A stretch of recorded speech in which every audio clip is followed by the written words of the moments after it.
Hello everyone, good to see you. In this video we are going to see about the AC motor, principle of principle working of the AC motor and then types, and if we are going to give a DC supply to a AC motor, then what will be the result. The motor which converts the alternating current into a mechanical power by using a electromagnetic induction phenomenon is called as an AC motor. Normally AC and DC motor are a common phenomenon only. Then this motor is driven by a alternating current. The stator and rotor are the two most important part of your AC motor.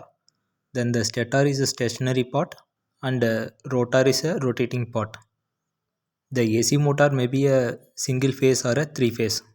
It can be varied according to your supply, which means the input supply, which we are giving for our AC motors. Then coming up to the types of AC motor, normally the AC motor is classified as a asynchronous and synchronous motor. Asynchronous in the sense the motor that runs below the rated speed.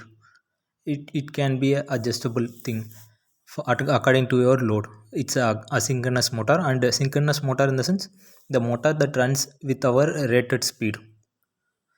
So normally the asynchronous motor is also known as a induction type of motor, and it does not require any external supply for a uh, running of your which means starting of your motor. It is a self-starting motor. Asynchronous motor is a coming up to the synchronous motor. It is not a self-starting motor. The for starting the motor itself we need some external or some force, which means some supply for starting this synchronous motor. Then coming up to the types, asynchronous motor is further classified into polyphase and single phase motor.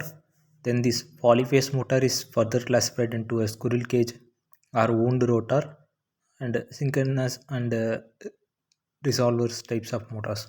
Here the squirrel cage and wound are classified according to their rotors which we are using in our applications.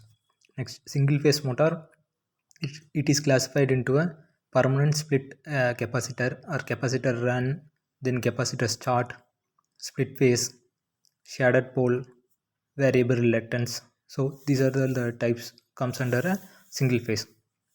Then this asynchronous motor is further classified into a three phase motor also. Then AC brushed and universal motors are commonly used in your AC and DC machines. Then synchronous motor. The synchronous motor is classified into a sine wave motors, stepper motors, brushless motor, then reluctance motor.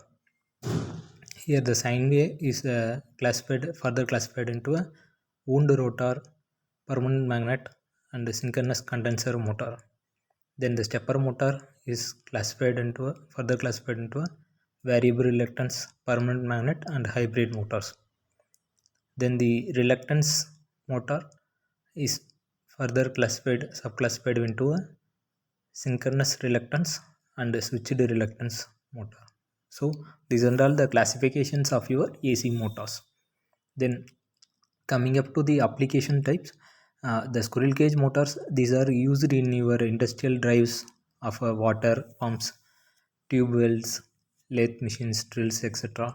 Then the double cage motor is used in your cranes, punch presses, lathe machines, and drillings. Then phase wounded motors, which means the single phase or a three phase motors, used in a very high torque whenever it's required, and also drives line shafts, lifts, pumps, and mines, etc. The synchronous motor are used in your compressors, pepper mills, steel rollings, instruments, etc. Then single phase motor are used in your domestic appliances like a washing machine, refrigerators, grinders, blowers, etc. This synchronous motor, additionally with a variable frequency drive, it will be used in your for your variable drives. Then, uh, so these are all the applications and types of your AC motors.